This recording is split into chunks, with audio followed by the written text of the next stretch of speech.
Welcome to Common Pitfalls. Today we're going to talk about instructors that are not educating their clients the why behind what they're doing and how it's going to help them. This is super critical, and this happens all too often in Pilates. A lot of times the instructor just gets focused on getting them through the exercises and relying on the fact that the exercises are profound and will change their body in and of themselves. And while this is true, it's not going to help the client understand what is happening, and it's not going to help the client appreciate what you're doing for them. They need to understand what's going on in their body in order to really see the changes and understand that you caused the changes. Because remember, they've got other things going on in their life that maybe that is what caused the change. So you've got to educate them and explain to them what's going on. This comes back to value-adding statements, vision casting, and just plain explaining the purpose of the exercise and what they should feel on each individual exercise.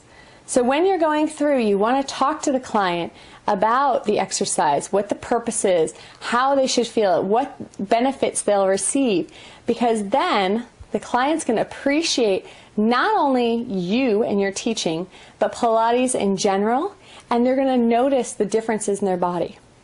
I want to highlight that it's very important to bring to the client's attention the changes and the things that are going on, because when the client gets out of pain and out of those bad habits, they forget that they ever had them. And this can work to your disadvantage in a huge way, because if they're not feeling their back pain anymore, what happens is they don't feel like they really need Pilates. Well, I kind of fixed it, it's all gone, I'm done.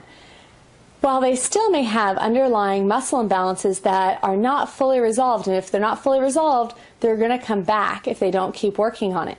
So what happens? The client quits doing Pilates because, let's face it, it's time heavy and labor and expensive, and it's hard in daily life to keep up that practice. And maybe a couple weeks go by, and you know what? Their back pain comes back. Hopefully they'll come back to you, but if you haven't been educating them, they might just think it's chance and they might attribute it to something else. So you want to be educating them and pointing out, do you remember when you could only do this many reps? Do you remember when you could only come up this high or go down this far? And now look at you, look how much farther you're going.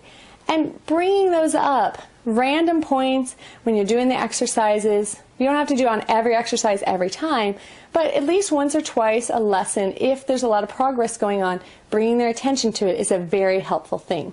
So make sure that you educate your client about why they're doing what they're doing. It's very important for their retention and long-term benefits.